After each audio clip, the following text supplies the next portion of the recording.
जनाब मंसूरी साहब, ये जो मुनकरात वाली दावतें हैं जैसे मंगनी या शादी का खाना, इन दावतों का रसूलुल्लाह सल्लल्लाहु अलैहि वसल्लम से कोई जवाज़ नहीं, लेकिन इसके बावजूद अगर लोग इसमें ऐसी दावतें करते हैं तो शिरकत करने वालों के ताल्लुक़ से आपका क्या ख्याल है? क्या शिरकत करना जायज़ है? निकाह और शादी इट्सेल्फ अपने आप में ये हुज़ूर सल्लल्लाहु अलैहि वसल्लम की सुन्नत के तहत है और एक इबादत है। लिहाजा हमको हुज़ूर सल्लल्लाहु अलैहि वसल्लम के ही तरीक़े को, सहाबा के तरीक़े को ही इसमें फ़ैसला कुन मानना चाहिए। और उसके ख़िलाफ़ अगर शादी में जो कुछ भी होता है, निकाह में या वलीमे में बहुत सारी चीज़ें होती हैं जो कि उससे मुताबिकत नहीं रखती इस्लाम की रूह से और हुज़ूर सल्लल्लाहु अलैहि वसल्लम के उसवा से, या जो तब्ज़ीर और फ़ुज़ूल ख़र्ची के जो अहकामात हैं कुरान में, उनको शैतान का भाई कहा गया है तब्ज़ीर करने वालों को। इन सब चीज़ों का कोई ताल्लुक़ नहीं है इस्लाम से, हुज़ूर सल्लल्लाहु अलैहि वसल्लम से और सहाबा से। और ये अगर शादी में होता है तो उसको कंडेम किया जाना चाहिए, और इसको हम ये नाजायज़ भी कह सकते हैं इस सेंस में, अगर फ़िक़ही टर्म में नहीं तो इसमें शिरकत नहीं करना चाहिए। जो लोग करते हैं उनको सोचना चाहिए, इसलिए कि वो ख़ास तौर से जो आला तबक़ा है दानिशवरों का, उलमा का, उसको तो ख़ास तौर से एहतियात बरतना चाहिए। और न सिर्फ ये कि उसमें शिरकत ना करें, बल्कि इस बात को खुलेआम कहना चाहिए बाआवाज़ बुलंद कि ये गलत है, इसमें शिरकत नहीं हम करेंगे, इस वजह से नहीं कर रहे हैं, इसका जवाब नहीं इस्लाम में। जज़ाकल्लाह। अगर निकाह और वलीमा एक ही दिन हो जाएं तो करोड़ों रुपए का फ़ायदा होगा, माँ बाप घर बेचने से बचेंगे, भाई बेरोज़गारी या ऑटो रिक्शे चलाने से बचेंगे। अगर एक ही दिन हो जाए निकाह और वलीमा, तो क्या ये इसमें कोई ख़बाहत है? ये तो दरअसल एक ही दिन वलीमा होने का मामला जो है कोई शरई और फ़िक़ही मसला नहीं है। जिन लोगों ने बना दिया है उन्होंने खुदा जाने क्यों बना दिया है।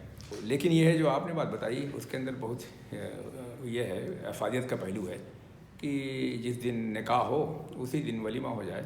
एक ही दिन निकाह भी हो सकता है और उसी दिन शाम को या रात में वलीमा भी हो सकता है। इसमें बहुत सहूलत भी हो जाती है, बहुत सारी रहमतों से लोग बच जाते हैं, और इससे मुआशी फ़ायदा भी मिलत इस्लामिया का, मुसलमान हिंद का होगा, इनफरादी तौर पर भी और इज्तिमाई तौर पर भी, समाजी तौर पर भी। जज़ाकल्लाह। मंसूरी साहब, आपका एक मज़मून बहुत शानदार मज़मून था, मोमिनाना डकैती।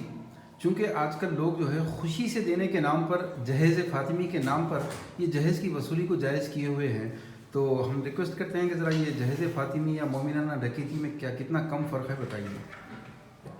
कि अगर सही तारीफ़ की जाए इस बारात की तो हम कहते हैं ये डाकुओं की फ़ौज है जो लड़की वालों के घर के ऊपर हमला कर देते हैं।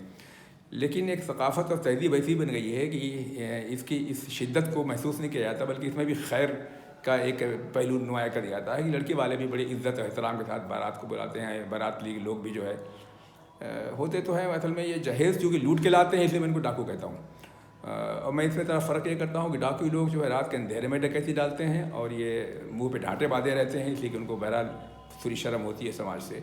लेकिन ये जो डाकू हैं जदीद किस्म के, जो शेरवानी और टोपी और दाढ़ी और नूरानी चेहरे और सजदे के निशान और सूट और टाई और शानदार पॉलिश किया हुआ चमकता हुआ बूट, ये और इत्र लगा के, सेंट लगा के, ये सब ये डाकू हैं। इसलिए इनको लोग डाकू नहीं मानते हैं, ये मुअद्दब मानते हैं। अदरवाइज़ मानवीय एतबार से तो डाकू कहता हूँ मैं इनको हमेशा। मेरा मजमून भी है मोमिनाना डकैती। मोमिनाना मतलब वो उसमें इन्वर्टर कामा में है, एक इसमें तंज का है कि ये डकैती होती है। और दिलचस्प बात यह है कि डकैती डालने वाले और डकैती इनके यहाँ होती है वो दोनों मिल के, जैसे नूरा कुश्ती होती है, दोनों मिल के डकैती डलवाते हैं। और समाज के आम लोगों को जो कि जिनके पास वसाइल, माली वसाइल कम होते हैं, उनके लिए एक जहन्नम बना देते हैं समाज को, उनकी बेटियों के लिए, उनके लिए, उनके ख़ानदानों के लिए मुस्तकिल एक जहन्नम बना देते हैं ये लोग पैसे वाले। और ये जो मुनाफिक लोग हैं, और ये जो एक बात तो कहते हैं कि जहेज़ और बारात ये सब इस्लाम के ख़िलाफ़ है, लानत है, और फिर उसी लानत में खुद मुलव्वस हो जाते हैं जाके। तो ये मुनाफ़िक़त की एक बड़ी अजीब व गरीब और बड़ी दिलचस्प और अंदोनाक शक्ल है। अल्लाह ताला से हमें इसकी पनाह मांगना चाहिए, अल्लाह ताला हमें इसे महफूज करे, हमें और हमें इंडिविजुअली भी, हमारे इज्तिमाई तौर पर भी, समाजी तौर पर भी। जज़ाकल्लाह मंसूरी साहब, बहुत बहुत शुक्रिया।